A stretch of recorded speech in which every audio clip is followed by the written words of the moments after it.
Hello दोस्तों, आज हम लोग देखेंगे कक्षा 10 के गणित का 2020 का पेपर।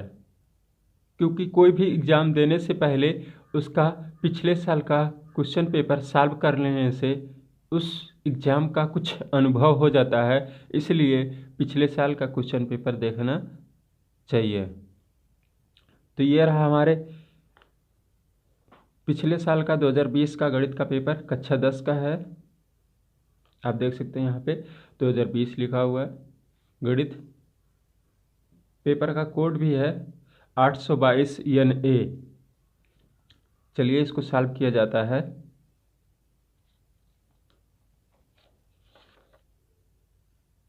इसमें पहला क्वेश्चन है, सभी खंड कीजिए।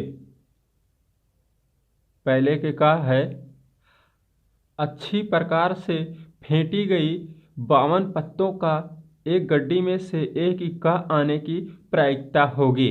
तो इसके लिए दोस्तों आपको एक फार्मूला याद करना पड़ेगा। तो प्रायिकता बराबर होता है, प्रायिकता बराबर होता है अनुकूल परिणामों की संख्या, अनुकूल परिणामों की संख्या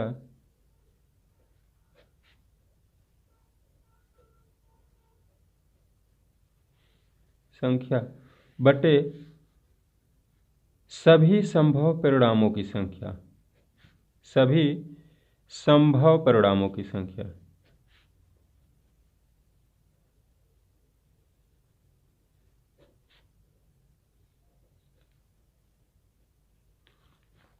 तो देखिए दोस्तों, इस क्वेश्चन में है 52 पत्ते, ठीक है। कुल सभी 52 पत्ते हैं, तो बटे में आप 52 कर लीजिए, ठीक। और अनुकूल परिणामों की संख्या, 52 पत्तों में 4 पत्ते ऐसे हैं जो इक्के के होते हैं, तो अनुकूल परिणामों की संख्या 4। अब इसको काट लीजिए, 4 करने 4 और 4 से 52 को काटेंगे तो 13 आ जाएगा। 4 करने 4, 1 बच गया, फिर 4 तियाँ 12, 1/13 इसका आंसर ऑप्शन नंबर 3 सही है। अगला क्वेश्चन है, दिया है खा बहुपद x² प्लस के 7x प्लस 10 के शून्यक होंगे। तो इसको भी यहीं पर सॉल्व करके आपको दिखा देते हैं कि शून्यक। तो इसके सबसे पहले गुणनखंड कर लीजिए, ये खा है x² प्लस के 7x प्लस के 10, x² प्लस के 7 को हम लिख सकते हैं 5x प्लस 2x प्लस के 10। अब यहाँ से हम x यहाँ भी है, x यहाँ भी है, तो x कॉमन कर लेंगे, बचेगा कोष्टक में x प्लस के 5, और यहाँ से 2 कॉमन कर लेंगे प्लस के, तो बचेगा कोष्टक में x प्लस के 5। क्योंकि यहाँ से जब 2 कॉमन कर लेंगे तो यहाँ पे 5 ही बचेगा, और यहाँ से तो 2 बाहर ही कर लिए हैं। अब देखिए यहाँ पे ये कॉमन है x प्लस 5, तो एक बार लिख लीजिए x प्लस के 5, और इधर क्या बचा, x प्लस के 2, बाहर ये x और प्लस के 2। अब यहाँ से एक एक कोष्टक को सॉल्व करेंगे तो x प्लस 5 बराबर 0, तो यहाँ से आ गया x बराबर माइनस के 5, तथा दूसरा कोष्टक जब सॉल्व करेंगे तो x प्लस के 2 बराबर 0, तो x बराबर माइनस के 2। अब एक मान आ गया माइनस के 5, एक मान आ गया माइनस के 2। ऑप्शन कौन सा सही है? ऑप्शन पहला सही है, -2 -5। अगला क्वेश्चन है, गा है यदि tan a बराबर 4/3 तो cos a का मान होगा। यहाँ देखिए दिया है हमको tan a बराबर 4/3, तो tan a का सूत्र क्या होता है, यहाँ से निकाल लेंगे लाल बटा कक्का से। तो साइन कॉस टेन, टेन क्या होता है? लंब बटा आधार, लंब बटा आधार, यानी लंब हो गया 4, आधार हो गया 3। तो यहाँ एक समकोण त्रिभुज बना लीजिए, उसी के थ्रू समझा देते हैं, वैसे आपको डायरेक्ट एग्जाम में सॉल्व करना होगा। तो देखिए ये होता है क्या? लंब, और ये होता है आधार, यानी आधार हमारा 3 है और ये 4 है लंब, और ये कर्ण हमको निकालना है। कर्ण कैसे निकालेंगे? पाइथागोरस प्रमेय से। कर्ण स्क्वायर बराबर होता है आधार का स्क्वायर प्लस लंब का स्क्वायर। तो आधार है हमारा 3, 3 का स्क्वायर प्लस लंब है 4, तो 4 का स्क्वायर। अभी देखिए कितना हो जाएगा, ये 3 त्रिक 9 और 4 चुक के 16। अब देखिए कर्ण स्क्वायर बराबर है, ध्यान दीजिएगा, तो कर्ण बराबर क्या हो जाएगा? कर्ण बराबर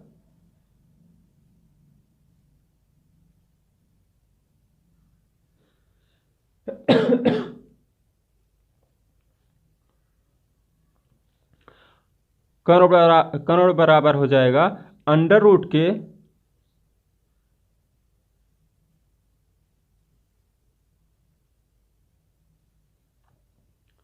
16 और 9 25। तो अंडर रूट 25, इसका वर्गमूल जब निकालेंगे तो 5 आ जाएगा।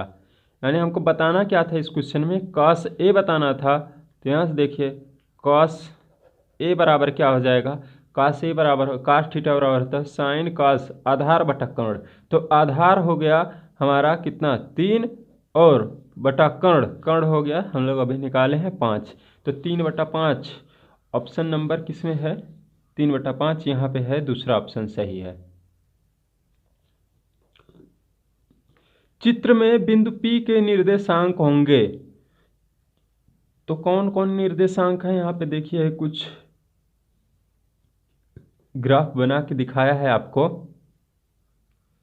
तो किस किस पर ले जाके टच किया है?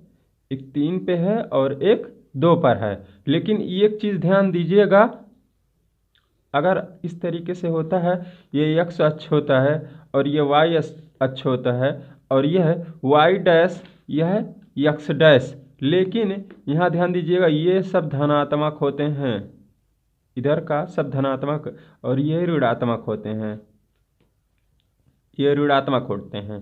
तो हमको इस ग्राफ में दिया है तृतीय चतुर्थांश में, ये प्रथम या द्वितीय तृतीय, तो तृतीय चतुर्थांश में दिया है, यानी कि यहाँ पे हो जाएगा -3 और इधर 2 दिया है, तो ये हो जाएगा -2, -3, -2। इसका ये राइट आंसर होगा ऑप्शन नंबर 3। अगला क्वेश्चन है, चित्र में त्रिभुज ABC के आधार BC के समांतर रेखाखंड PQ खींचा गया है। यदि PQ अनुपात BC बराबर 1:3 तो AP और BP का अनुपात होगा। चित्र यहाँ पे आप देख सकते हैं इस तरीके से बना है, लेकिन हल करने के लिए हम फिर से चित्र बना लेंगे।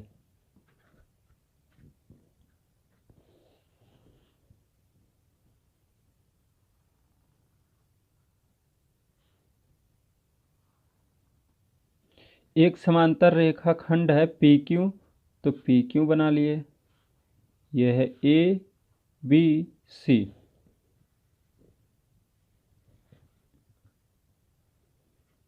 चित्र में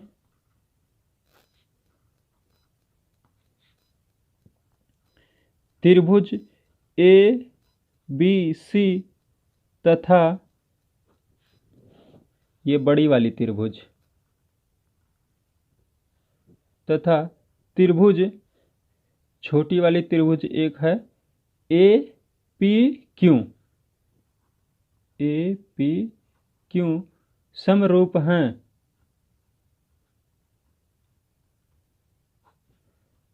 समरूप हैं।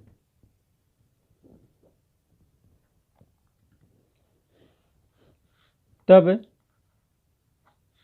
देखिए क्या हो जाएगा, AB बराबर हो जाएगा BC के, AB बराबर BC। और देखिए क्या होगा, छोटी त्रिभुज में ए पी बराबर पी क्यू हो जाएगा। तो ए पी बराबर पी क्यू। अब देखिए हमको दिया है क्वेश्चन में बी सी का अनुपात 3 है, तो बी सी 3 हो गया और पी क्यू 1 हो गया। ठीक, अब इसको और हल करेंगे थोड़ा। देखिए जो ए बी है, यहाँ से लेके यहाँ तक ए बी, ये दो भुजाओं से मिलकर बनी है। कौन कौन, देखिए ए से पी तक, फिर पी से बी तक। तो A P plus P B, और बट्टे में ए पी है तो ए पी कर लीजिए, बराबर क्या दिया है, 3/1। अब कर लीजिए तिर्यक गुणा, इसका मल्टीप्लाई इसमें, गुणा इसमें और इसका इसमें, तो करेंगे तो क्या हो जाएगा, देखिए 3 हो जाएगा इधर, और इधर क्या हो जाएगा, ए पी प्लस के पी बी। अब ए पी को इधर लेके आएंगे तो देखिए क्या हो जाएगा, 3AP माइनस के ए पी, और बराबर इधर पी बी बचा है। अब 3AP में से एक AP जाएगा तो 2AP बच जाएगा, 2AP बराबर पी बी। अब पी बी को इधर लेके आएंगे तो इधर बटा में चला जाएगा, AP बटा पी बी बराबर, इधर देखिए ये गुणे के रूप में है, ठीक है, तो इधर आएगा तो बटे के रूप में हो जाएगा, तो इधर 1/2 हो जाएगा। यानी AP अनुपाते पी बी बराबर 1/2। हर क्वेश्चन था, क्वेश्चन दिखा रहे हैं, AP और PB पूछा अनुपात में, तो AP पहले और PB बाद में, तो AP का अनुपात है 1 और PB का 2। यहाँ से यहाँ पे मिस्टेक नहीं कीजिएगा, इसको पहले नहीं कर दीजिएगा। तो इसका राइट आंसर कौन सा हुआ, ऑप्शन नंबर 3, 1/2। अगला क्वेश्चन दोस्तों बहुत ही आसान है। किसी बहुपद f(x) के लिए y बराबर f(x) का ग्राफ दिया है, ग्राफ में f(x) के शून्य की संख्या होगी। तो इसमें कुछ नहीं करना होता है, देख लीजिए x की बात हो रही है, x अक्ष की, यह है x अक्ष, यह है y अक्ष। ठीक, तो इसमें हम देखेंगे कि x अक्ष पर कितनी बार कट की है, तो एक ही बार कट की है, तो इसका शून्यांकों की संख्या जो हो जाएगी वो 1 हो जाएगी। इसका राइट ऑप्शन है पहला 1। अगर आपको बता दें ऐसा कुछ ग्राफ दिया हुआ है, ये x अक्ष है, ये वाली लाइन, और इस पर 2 बार कट किया गया है, ठीक है, इस तरीके से कुछ, तो इसके शून्यांक यहाँ पर भी कट कर रहे हैं, यहाँ पर भी, तो इसके शून्यांक 2 हो जाएंगे। अगर इसको एक बार और घुमा दिया तो 3 बार x अक्ष पे कट करेगी, तो इसके शून्यांकों की संख्या 3 हो जाएगी।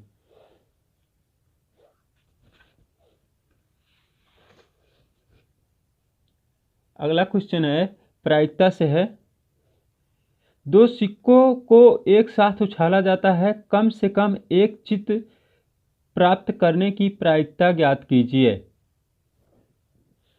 यहाँ पर हम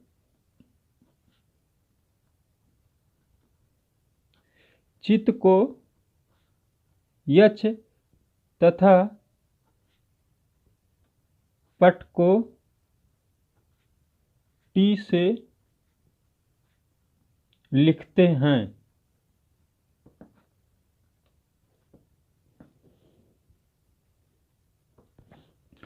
जब दोनों सिक्के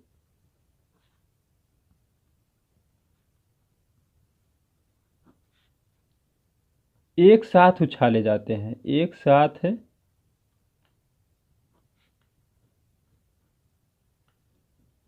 उछाले जाते हैं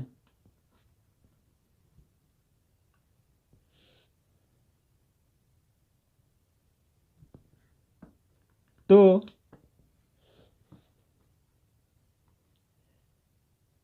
संभावित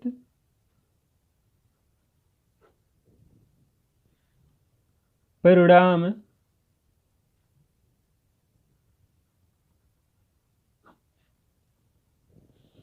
बराबर, देखिए क्या हो सकता है, एक तो हेड और टेल हो जाएगा, एक हेड और दूसरा टेल, दूसरा क्या हो जाएगा,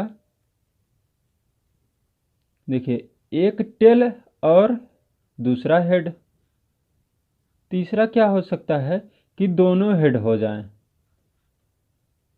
और चौथा कि दोनों टेल हो जाएं।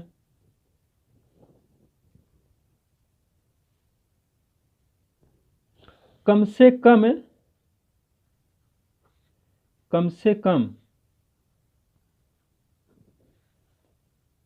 एक चित्त प्राप्त होने की प्रायिकता ज्ञात करनी है, तो कम से कम एक चित्त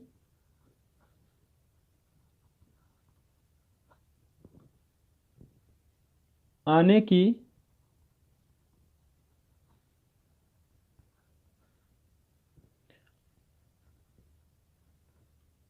अनुकूल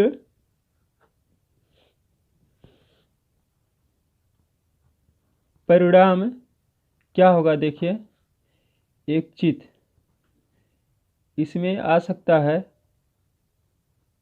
एक चित्त और इसमें भी आ सकता है,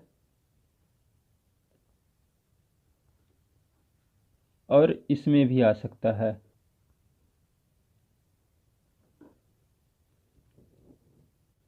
तो कम से कम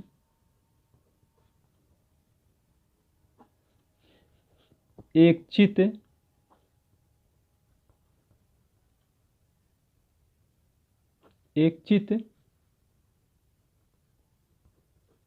आने की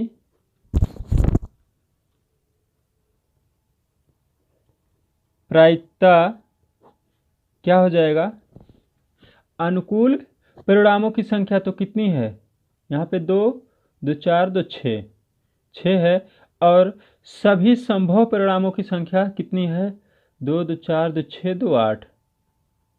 इसको फिर से काट लेंगे 2 से, तो 2 3 6 और 2 चौके 8, यानी 3/4। ऑप्शन इसमें देख सकते हैं, ऑप्शन दिया नहीं है, सॉरी ऑप्शन नहीं है, ये है राइट आंसर। अगला क्वेश्चन है, दो समरूप त्रिभुज की ऊंचाइयां क्रमशः 3 सेंटीमीटर तथा 4 सेंटीमीटर है, उनके क्षेत्रफलों में अनुपात ज्ञात कीजिए। तो इसके लिए दोस्तों आपको कुछ याद रखना पड़ेगा। क्या याद रखना है कि दो समरूप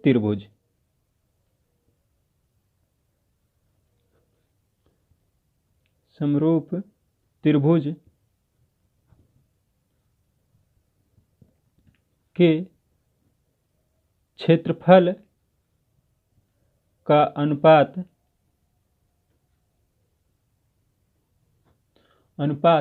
संगत शीर्षलंब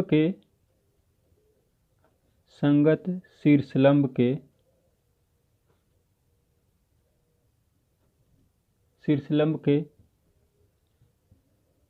वर्गों के अनुपात के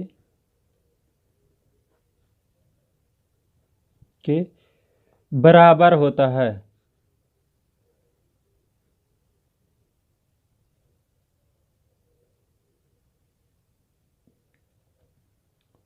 बराबर होता है।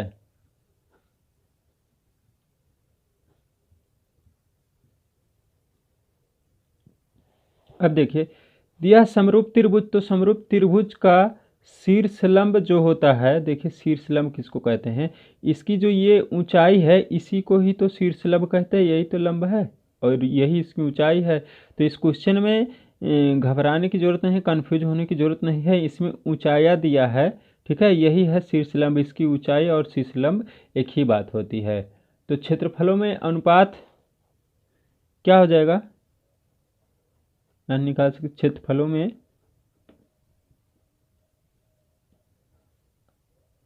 अनुपात बराबर क्या हो जाएगा। यहाँ देखिए 3 है और 4 है। अब इसका वर्ग कर लीजिए।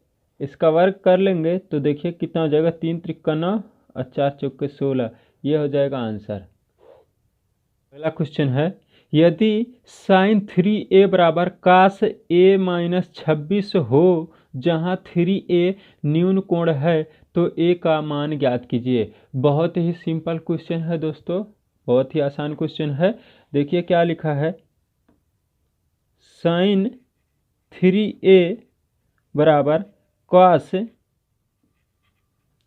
a माइनस के 26। ठीक, अब देखिए हमको पता है, हाँ देख सकते हैं कि कॉस 90 माइनस थीटा बराबर होता है साइन थीटा। साइन थीटा तो उसी फार्मूले का यहाँ पे यूज करेंगे। ये क्या हो जाएगा, कॉस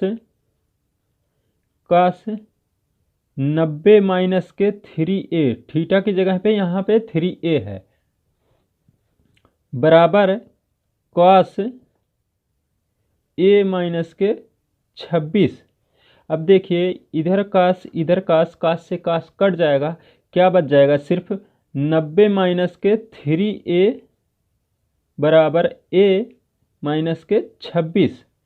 अब a को एक साइड कर लीजिए और जो अंक है सिर्फ उसको एक साइड कर लीजिए, तो ये देखिए कितना हो जाएगा, ये हो जाएगा 90 प्लस के 26। पक्षांतर करेंगे इसको तो ये माइनस में इधर आएगा प्लस में, और ये देखिए क्या हो जाएगा a, और ये भी माइनस में इधर आएगा तो प्लस के कितना हो जाएगा 3a। अब जोड़ लेंगे, इसको जोड़ लेंगे तो कितना हो जाएगा 6, 116 हो जाएगा, और बराबर 1 ये और 3a कितना हो जाएगा 4a। 4a तो a बराबर देखिए कितना हो जाएगा, 4 से भाग कर लीजिए। ठीक है, तो 4 दूना 8, 3 बच गया और 4 नवा 36, 36 हो जाएगा। तब इतना आ गया a बराबर आंसर। अगला क्वेश्चन है, अभाज्य गुणनखंड विधि द्वारा संख्याओं 96 और 404 का मासा ज्ञात कीजिए और फिर इसका लासा। दोस्तों मासा और लासा अलग से इसको काट के निकाला जा सकता है, लेकिन हम एक ही में आपको बताएंगे। यह है 404 कॉमा 96। अब देखिए इसको काटेंगे, डिवाइड करेंगे तो ये किससे डिवाइड हो जाएगा, 2 से, 2 से हो जाएगा। तो 2 दूना 4, 1 0 बच गया, 20 हो गया, और फिर 2 दूना 4, 202 हो गया। अब इसको जब डिवाइड करेंगे तो देखिए 2 चौके 8, 1 बच गया, 2 8 16। फिर इसको 2 से कर देंगे तो ये 1 0 1 हो जाएगा, और ये 2 दूना 4, 2 चौके 8, इतना हो जाएगा। अब आप देखेंगे कि 2 से नहीं कटेगा, ना ही ये 3 से कटेगा। ठीक है, तो देखिए इसको क्या करेंगे, तो इसका मासा हो जाएगा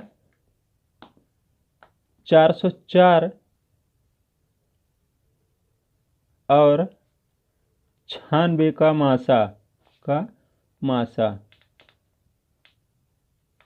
बराबर कितना हो जाएगा, यही इसका मल्टीप्लाई कर लीजिए 4। अगर आप अलग अलग काट रहे हैं, इसको डिवाइड कर रहे हैं 404 को और 96 को, तो फिर जोड़ा बना के लेंगे। ठीक है, मासा जोड़ा बना के लेंगे, लेकिन अगर एक ही में काट रहे हैं तो जोड़ा नहीं बनाएंगे। जहाँ तक एक ही अंक से दोनों डिवाइड होंगे वहाँ तक डिवाइड कर लेंगे, उसके बाद जितना आएगा उतना उसका मासा हो जाएगा मल्टीप्लाई करने के बाद। लेकिन अभी और देखिए ये डिवाइड नहीं होगा। अब 101 जो है वो अभाज्य संख्या है, यह केवल खुद की पहाड़े से ही कटेगा, तो 101 यहाँ पे हो जाएगा, और यहाँ पे सिर्फ 24 उतर जाएगा, फिर 24 से कर देंगे सीधे। अब देखिए 404 और 96 का लासा कितना हो जाएगा, मल्टीप्लाई करना पड़ेगा आप सबका। 2 दूना 4 और 24 चौका हो जाएगा 96। 96 गुणे 101। अब इसका जब आप मल्टीप्लाई करेंगे तो आंसर आ जाएगा 96 96। 404 और 96 का लासा 96 96 हो जाएगा। अगला क्वेश्चन है 2 अंकों वाली कितनी संख्याएं 3 से विभाज्य हैं। तो सबसे पहले हम 2 अंकों वाली 3 से विभाज्य होने वाली संख्या लिख लेंगे। तो देखिए 10 2 अंक की है लेकिन 3 से विभाजित नहीं होगा। 11 भी 3 से विभाजित नहीं होगा। 12 होगा और 15 होगा और 18 होगा और ऐसे डॉट डॉट कहाँ तक चला जाएगा 2 अंकों की संख्या जो 3 से विभाजित हो जाएगी 99 तक जाएगा। अब देखिए इसमें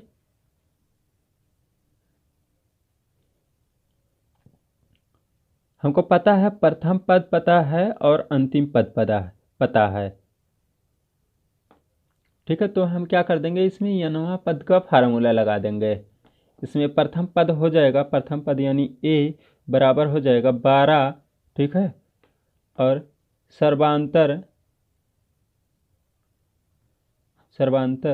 d बराबर क्या हो जाएगा 15 माइनस के 12 बराबर 3। ठीक, तो देखिए an बराबर फार्मूला क्या होता है a प्लस कोष्टक में n-1 इंटू डी। ठीक है, यह है अंतिम पद, यह हो जाएगा 99। पता है an बराबर a बराबर 12 प्लस n तो पता ही नहीं है, ये निकालना है, इंटू डी का मान है 3। अब इसको और थोड़ा हल कर लिया जाए तो देखिए ये क्या हो जाएगा 99।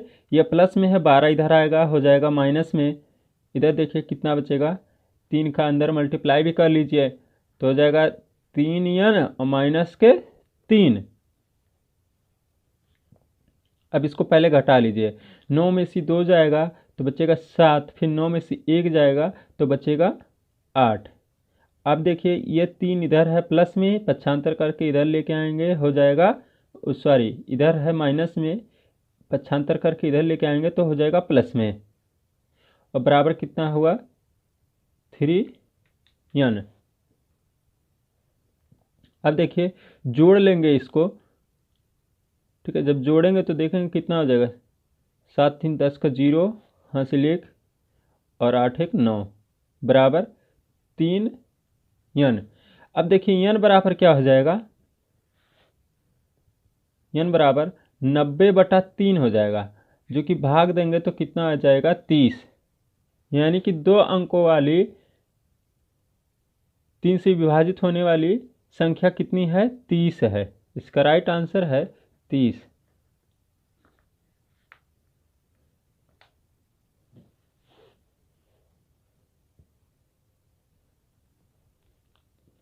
अगला क्वेश्चन है बिना लंबे विभाजन प्रक्रिया किए ज्ञात कीजिए कि क्या 637/72 का दशमलव प्रसार शांत होगा या अशांत आवर्ती होगा। अपने उत्तर के लिए कारण भी दीजिए। तो इस तरीके से दोस्तों इस तरीके के क्वेश्चन में आपको भाग नहीं करना है। ठीक है, आपको बस याद रखना है कि जो 2 की पावर n इंटू 5 की पावर m के रूप का होगा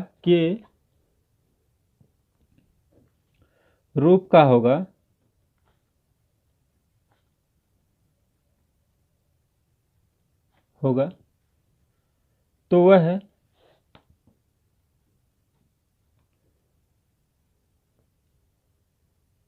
शांत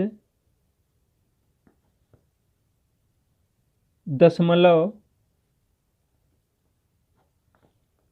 वाला होगा।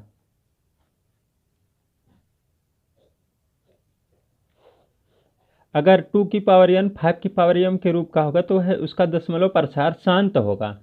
अगर इस रूप में नहीं है तो अशांत होगा। तो यही चीज़ हम यहाँ इस क्वेश्चन में चेक कर लेते हैं। तो चेक करेंगे तो इतना लंबा संख्या का हमको तो 2 की पावर n 5 की पावर m के रूप में ब्रेक नहीं कर पाएंगे। तो यहाँ अब आप इसमें देख सकते हैं कि 72 80 बराबर जो आया है 2 की पावर 1 2 3 4 यानी 2 की पावर 4 इंटू 5 की पावर यानी 5 की पावर 1 और गुणे 7 की पावर 1 गुणे 13 की पावर 1। अब जो हमारा कंडीशन था कि 2 की पावर n और 5 की पावर m के रूप का होगा तो इसका दशमलव प्रसार शांत होगा, लेकिन इस रूप का नहीं है। ठीक है, तो इसलिए इसका दशमलव प्रसार क्या हो जाएगा? अशांत हो जाएगा, अशांत।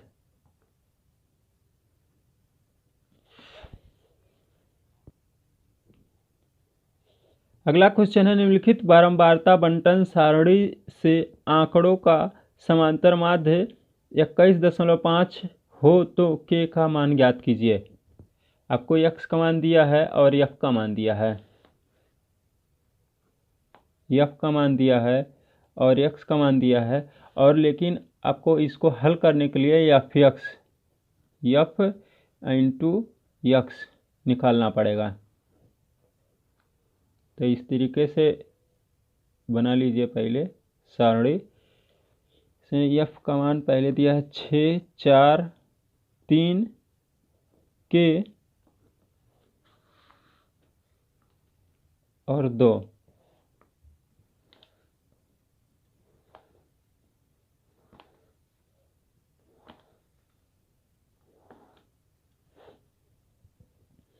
और x का मान दिया है 5 15 25 35 और 45। f(x) माने इन दोनों का गुणा।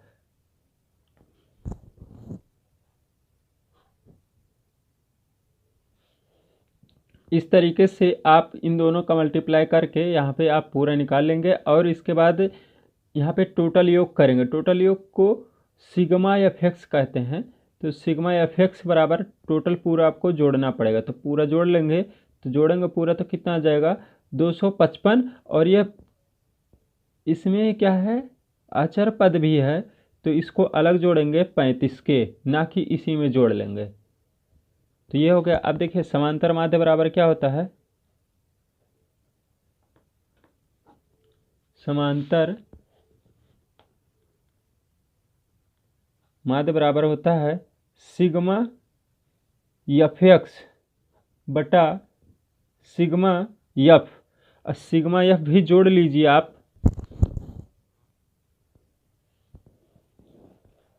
अब सिग्मा f भी जोड़ लीजिए। 6 4 10 3 13 2 15 यानी कि 15 प्लस के k हो गया। अब सबका मान रख दीजिए। समांतर माध्य का मान दिया है, कितना दिया है? ये रहा 21.5। समांतर माध्य दिया है 21.5, तो समांतर माध्य की जगह पे रख देंगे 21.5 बराबर सिग्मा f(x) कितना निकाले हम लोग? 255 प्लस के 35 के बटा सिग्मा f 15 प्लस के k। अब तिर्यक गुणा कर लेंगे कैंची वाला। जब इसका गुणा इसमें करेंगे 21.5 का 15 में करेंगे गुणा तो हो जाएगा 322.5, और फिर प्लस है तो प्लस कर देंगे। इसी का मल्टीप्लाई जब k में करेंगे तो उतना ही रह जाएगा, आपको पता भी है। और बराबर क्या हो जाएगा? 255 प्लस के 35 के। अब के एक साइड कर लीजिए और अंक एक साइड कर लीजिए, तो ये हो जाएगा 322.5। ये 255 प्लस में ही इधर आएगा तो माइनस में हो जाएगा 255 इधर क्या हो जाएगा देखिए, है 35 के माइनस के 21.5 के। अब घटा लेंगे, 322.5 माइनस 225 जब घटाएंगे तो बच जाएगा 97.5 बराबर 35 में से 21.5 जब घटाएंगे तो बच जाएगा 13.5 के। तो देखिए के बराबर क्या हो जाएगा, 97.5 बटा 13.5। अब भाग कर लेंगे तो आ जाएगा 7.22। अगला क्वेश्चन है, एक घड़ी की मिनट की सुई 14 सेंटीमीटर लंबी है। 10 मिनट में मिनट की सुई द्वारा बनाए गए त्रिज्याखंड का क्षेत्रफल ज्ञात कीजिए। बहुत ही आसान क्वेश्चन है अगर आप लगाना जानते हैं तो। देखिए हमको पता है कि मिनट की सुई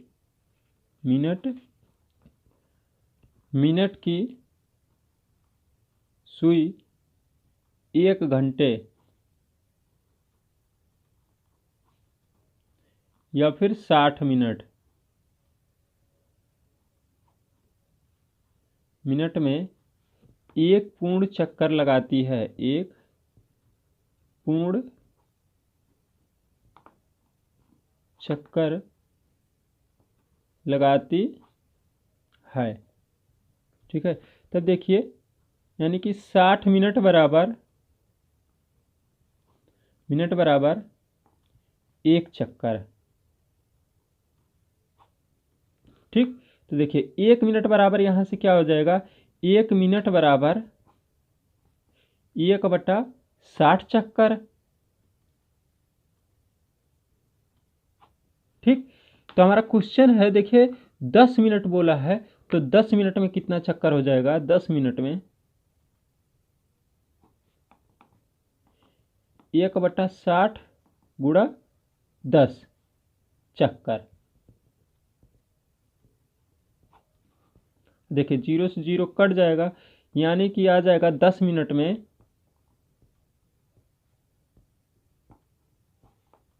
1/6 चक्कर, ठीक। अब यहां से लिखा है सुई द्वारा बनाए गए त्रिज्याखंड की क्षेत्रफल ज्ञात कीजिए।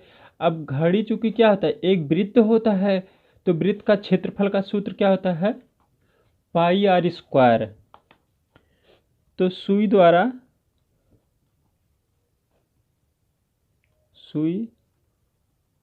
द्वारा रचित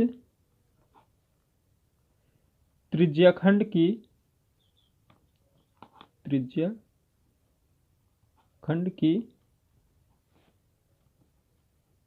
क्षेत्रफल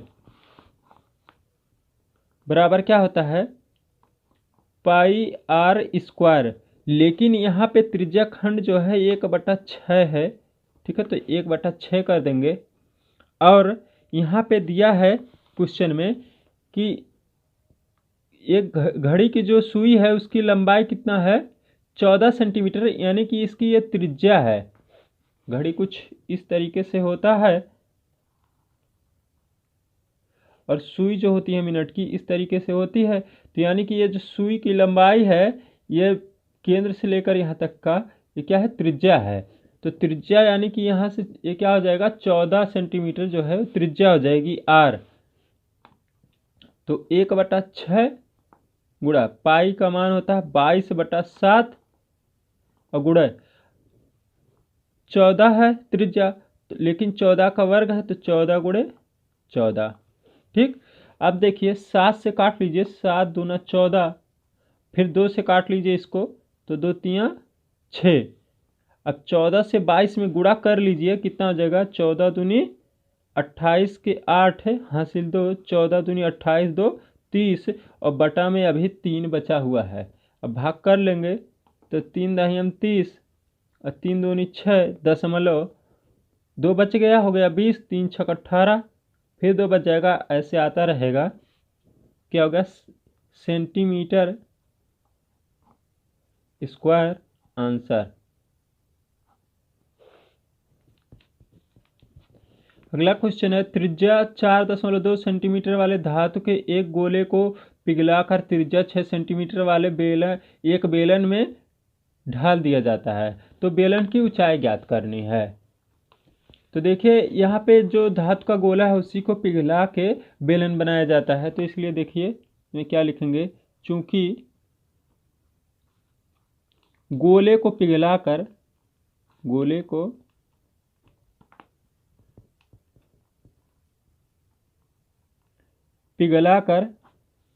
बेलन बनाया जाता है, बेलन बनाया जाता है, तो इसलिए गोले का आयतन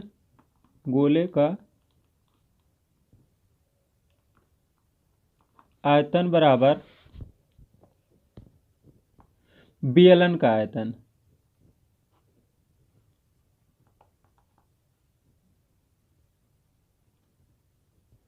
अब गोले का आयतन का सूत्र होता है 4/3 पाई r क्यूब बराबर बेलन के आयतन का सूत्र होता है पाई r स्क्वायर h। पाई से पाई कट जाएगा, ये हो जाएगा 4/3 और त्रिज्या दिया हुआ है गोले का 4.2, तो गुणे 4.2 का होल क्यूब बराबर, यहाँ त्रिज्या बेलन का दिया हुआ है 6 सेंटीमीटर, तो कितना हो जाएगा, 36 हो जाएगा। इसको डायरेक्ट कर देते हैं इंटू एच, तो बताना ही है। अब देखिए एच बराबर क्या हो जाएगा, यहाँ से एच बराबर क्या हो जाएगा, एच बराबर हो जाए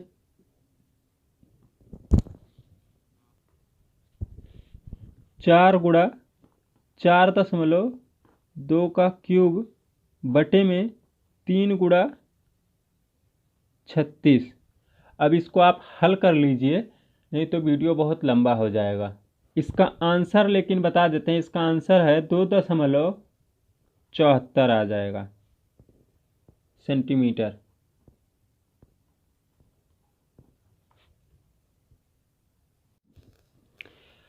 अगला क्वेश्चन है, द्विघात समीकरण 2x square minus 4x plus 3 equal to 0 का विविधकर ज्ञात कीजिए और फिर मूलों की प्रकृति ज्ञात कीजिए। तो इसके लिए दोस्तों आपको याद रखना पड़ेगा इसका कंडीशन।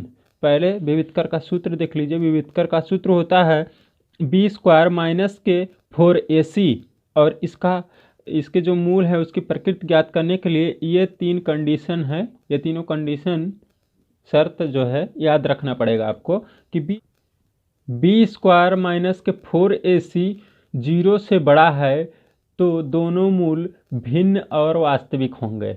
अगर b स्क्वायर माइनस के 4ac का मान 0 आ गया तो दोनों मूल बराबर और वास्तविक होंगे। अगर b स्क्वायर माइनस 4ac का मान 0 से छोटा है तो कोई मूल बराबर या वास्तविक नहीं होगा। तो इस कंडीशन से पहले यहाँ पे देखिए समीकरण जो दिया हुआ है 2x स्क्वायर माइनस के 4x प्लस के 3 बराबर 0। अब तुलना किससे करेंगे, ax स्क्वायर प्लस के bx और प्लस के c इक्वल टू 0। अब दोनों समीकरण की तुलना कर लेंगे तो यहाँ से a बराबर क्या आ जाएगा 2, b बराबर आ जाएगा माइनस के 4, c बराबर आ जाएगा 3। आप देख सकते हैं b बराबर माइनस के 4, a बराबर 2, c बराबर 3। अब विविधकर ज्ञात करना है तो विविधकर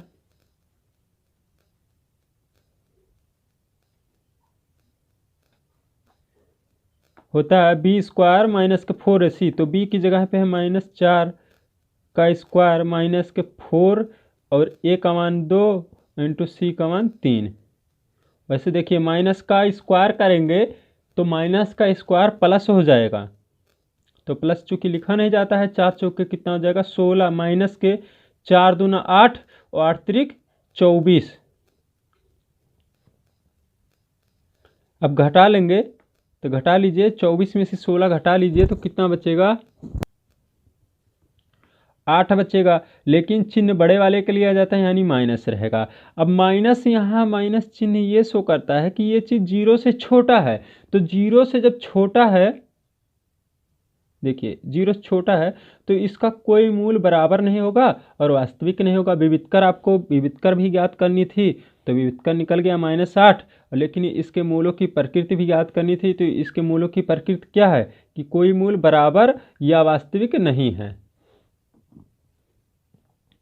अगला क्वेश्चन है, किसी स्कूल की कक्षा 10 की 51 लड़कियों की ऊंचाइयों का एक सर्वेक्षण किया गया और निम्नलिखित आंकड़े दर्ज किए गए। इस तरीके से कुछ है, यह सांख्यिकी का क्वेश्चन है और ये बहुत ही लॉन्ग होता है और टाइम बहुत ही ज़्यादा वेस्ट होता है इसमें। तो ये क्वेश्चन एडवाइज हम देंगे आप लोग को दोस्तों कि ये सबसे लास्ट में हल किया जाए, और इसके लिए हम टेबल पहले से ही बना चुके हैं, आप देख सकते हैं। इस तरीके से आप संचयी बारंबारता दिया है इसमें, लड़कियों की संख्या, ठीक है, बारंबारता हमको निकालना है। और अगर आप ये नहीं जानते हैं कि ये संचयी बारंबारता है या बारंबारता, तो देख लीजिए यहाँ पे ये बढ़ते हुए क्रम में दे रखा है, कभी घट नहीं रहा है, कभी कम या ज़्यादा नहीं हो रहा है, यह बढ़ते ही क्रम में है सब कोई। तो इसलिए ये क्या हो गया, संचयी बारंबारता। जैसे क्या 4 से 11, जरा 11 से 29, 29 से 40, 46 से 51, ये बढ़ ही रहा है हमेशा, घट नहीं रहा है। तो क्या हो जाएगा, बढ़ते हुए क्रम को संचयी बारंबारता कहेंगे, तो वो संचयी बारंबारता होगी। लेकिन अगर ऐसे दे दिया कि 4 दे दिया, फिर 7, 18, फिर 11 हो गया, फिर देखिए यहाँ पे घट गया ना, 18 से 11 हो गया, तो ये क्या हो गई, ये बारंबारता हो गई। लेकिन यहाँ पे कंटिन्यूसली देख लीजिए आप, बढ़ ही रहा है, केवल घट नहीं रहा है, तो ये क्या हो जाएगी, संचयी बारंबारता हो जाएगी। ऐसे पहचान करते हैं। अब इसमें से देखिए हमको मध्य वाला लेना होता है, तो मध्य में देखिए एक ये हो गया, एक ये हो गया, एक ये हो गया, एक ये। लेकिन यहाँ पे देखिए 2 मध्य में आ गया, तो दोनों में से कौन सा लेंगे, मध्य को मानेंगे जिसकी बारंबारता अधिक होगी। तो बारंबारता देखिए इसका तो 11 है, इसका 18 है, इसका अधिक बारंबारता, इसलिए मध्य में हम इसको ले लिए, 145 से 150 वाले को। और इसमें देखिए इसको क्या मान लेते हैं, स्मॉल एफ, और इसको सी। इसके ठीक ऊपर वाला वर्ग अंतराल होता है जो संचयी बारंबारता, वही होता है सी। अब देखिए हमारा माध्यक का फार्मूला होता है, माध्यक बराबर होता है स्मॉल एल प्लस कोष्टक में n/2 माइनस के सी और पूरे का बटा एफ इंटू एच। देखिए ये निम्न सीमा, ये उच्च सीमा, तो यल सिर्फ है तो ये निम्न सीमा हो जाएगी यल का मान। तो देखिए यहाँ से कितना हो जाएगा, 145 निम्न सीमा लेंगे।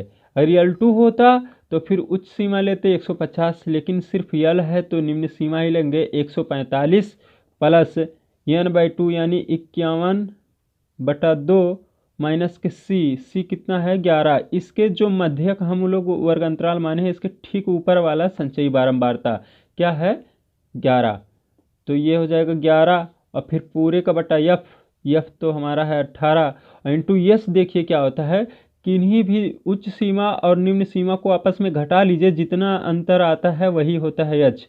चाहे कहीं भी घटा लीजिए, किसी भी वर्ग अंतराल में, चाहे इसमें किसी में घटा लीजिए, निम्न उच्च सीमा से निम्न सीमा में, ठीक है। घटाएंगे तो आ जाएगा 5, 145 में से 140 घटाएंगे तो 5 आ जाएगा एच का मान। अब इसको हल कर लीजिए, 145 प्लस ये देखिए कितना हो जाएगा, 51 माइनस के 11 दूना 22 के बटे 2 बटे में 18 और गुणे में 5। इसको और हल कर लीजिए, देखिए क्या हो जाएगा, 145 प्लस इसमें से घटा लीजिए, 11 में से 2 जाएगा तो 9 हो जाएगा, 4 में से 2 जाएगा तो 2, और यह कितना हो जाएगा ये इसके साथ गुणे में हो जाएगा, तो देखिए कितना हो जाएगा, 18 दूना 36 और गुणे 5। अगर ये नहीं समझ पाए तो देखिए इसके बटे 1 लिख सकते हैं। देखिए जब बटे के बटे फिर बटे के बटे हो जाए, मैंने 4 पद में हो जाए, तो पहला गुणे चौथा और दूसरा गुणे तीसरा होता है। तो ये देखिए पहला गुणे चौथा तो उतना ही हो जाएगा, लेकिन दूसरा गुणे तीसरा, दूसरा कौन है 2 और तीसरा 18, तो 18 दूना 36। अब इसको हल कर लीजिए, गुणा कर लेंगे इसमें, तो देखिए कितना हो जाएगा, 145 प्लस के 9 पचे 45 का 5 हासिल 4, 5 दूना 10, 4 14, 145 बटा 36। अब इसको हल कर लीजिए आप, और 145 प्लस के 4.02 भाग देने पर अब जोड़ लेंगे तो कितना हो जाएगा, 1 4 5 4 9, 149.02। वीडियो बहुत लंबा हो जा रहा है, इसलिए दोस्तों आगे पार्ट सेकंड में देखेंगे आगे का क्वेश्चन। वीडियो कैसा लगा कमेंट में हमें ज़रूर बताएं।